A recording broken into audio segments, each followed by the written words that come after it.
नमो नमः। हम द्वादशाक्षर वृत्ति यानी 12 अक्षरों जिनके प्रत्येक चरण में हो ऐसे छंदों का क्रमशः अध्ययन कर रहे हैं। इसी क्रम में आज हम द्रुत विलंबित छंद के बारे में पढ़ेंगे। जो है द्रुत विलंबित छंद द्वादशाक्षरावृत्ति यानी जगती छंद जो होते हैं 12 अक्षर 12 वर्ण प्रत्येक चरण में हो ऐसे वर्णों के अध्ययन में द्रुत विलंबित छंद आता है।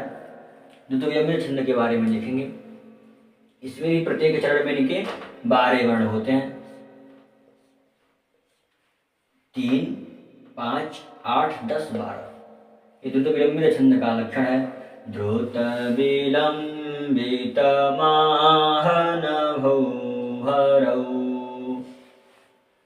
द्रुत विलंबित माहन भौहरौ, ये इसका लक्षण है। इसका गायन का क्रम भी यही है द्रुत विलंबित छंद का।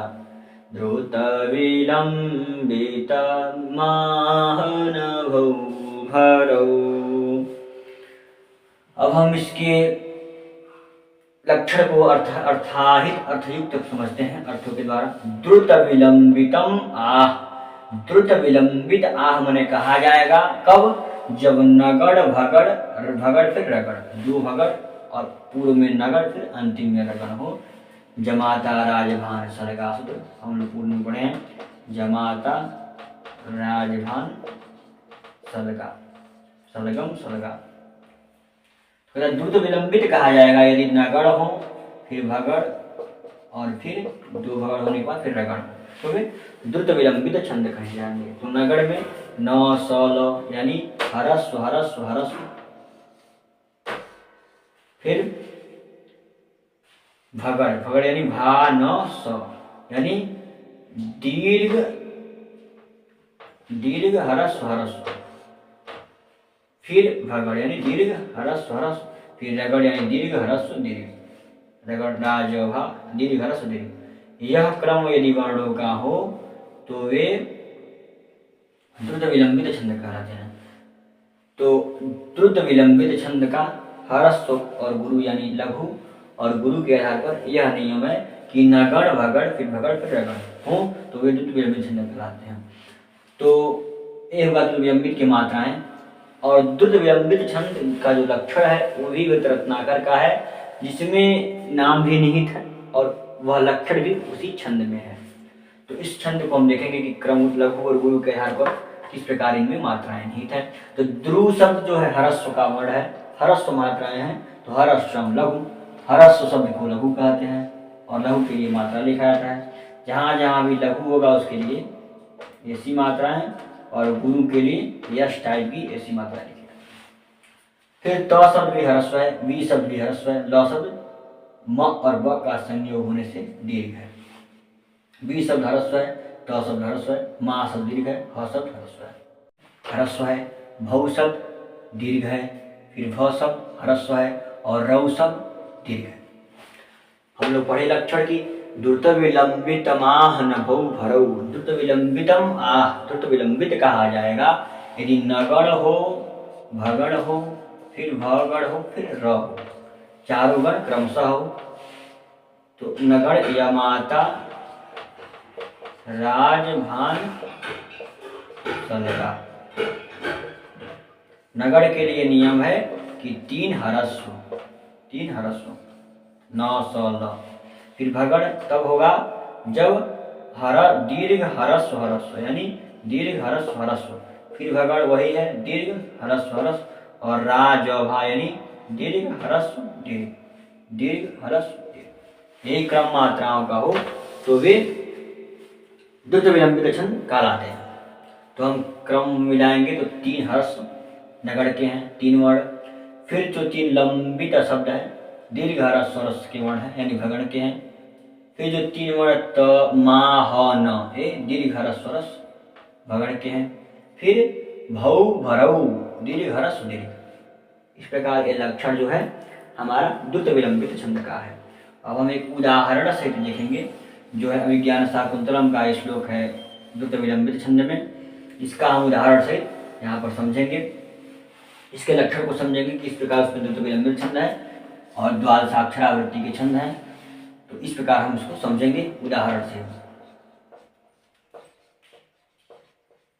इसके राग यानी गाने का क्रम होता है द्रुत विलंबित माहन भौभरौ, द्रुत विलंबित माहन भौभरौ, द्रुत विलंबित नाहन भौभरौ, द्रुत विलंबित नमाहन भौभरौ।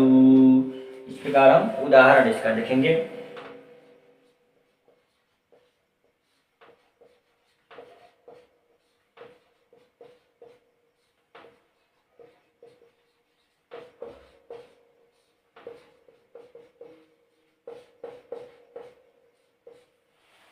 मुनिसुता प्रणय स्मृतिरोधिना मम च मुक्तम इदम मुक्तमिदम तमसा मनः।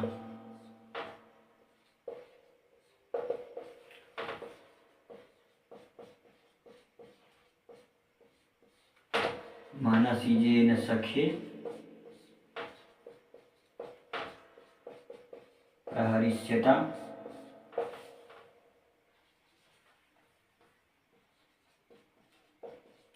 धानुषिचु तसरस निवेशिता।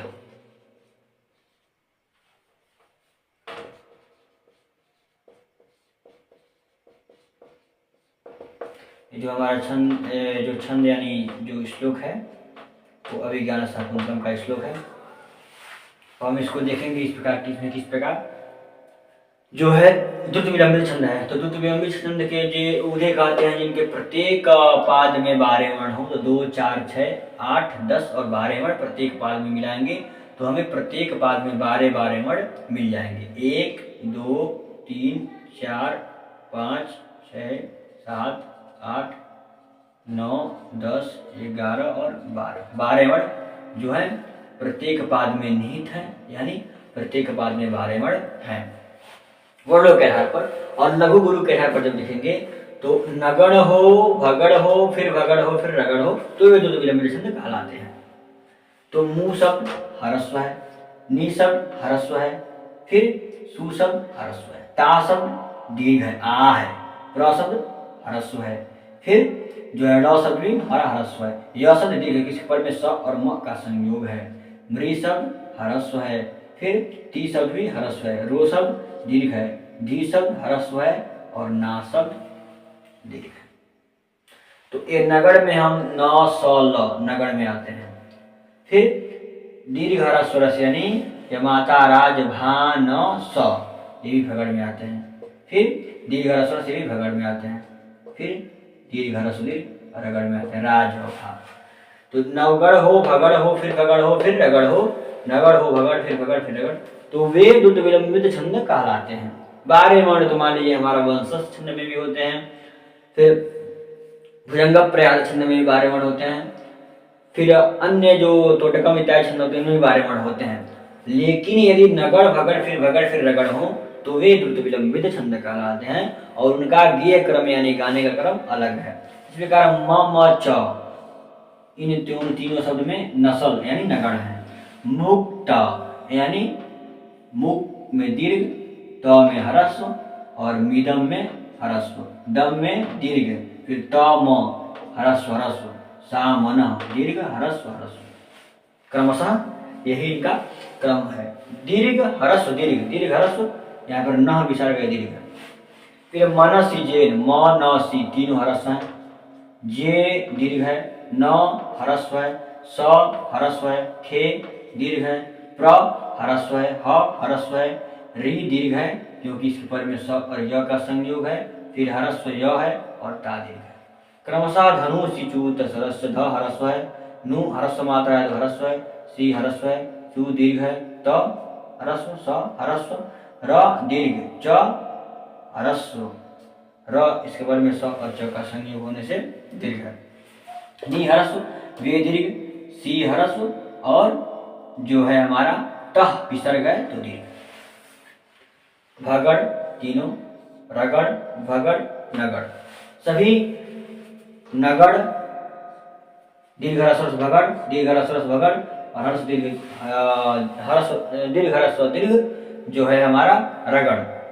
इसी प्रकार दूसरे पाद में भी यही क्रम है। सभी पादों में जो है नगड़, भगड़, भगड़, रगड़ यही मात्राओं का क्रम हो और प्रत्येक वर्ण में प्रत्येक चरण में 12 वर्ण हो तो ये द्रुत विलंबित छंद कहलाते हैं। ये होगा वर्णों के आधार पर इनकी जो है गणना और छंदों का क्रम। अब हम इनके गाने का क्रम, गेय क्रम को देखेंगे किस प्रकार गाया जाए इनको।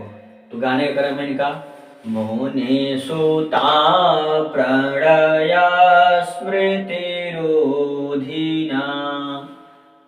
मम च मुक्तमिदं तमसा मनसि येन सखे प्रहरिष्यता धनुषि च्युतशरश्च निवेशिता। इस प्रकार इनके गाने का क्रम है। इसी प्रकार हम लोग जो माता जी का ध्यान तव चका किल नस्तुतिरंबिके इस श्लोक में भी द्रुत विलंबित छंद है जो हम लोग प्रतिदिन गाते हैं। इसका भी क्रमशः ध्यान रखें कि इन छंदों में किस प्रकार इन छंदों यानी श्लोकों में किस प्रकार के छंद निहित हैं, विद्यमान हैं और उनका गेय क्रम क्या है। इस प्रकार हम छंदों का अध्ययन करें। इस प्रकार मिलते हैं आगे के भाग में। इसी के साथ आज के लिए इतना ही। नमो नमः।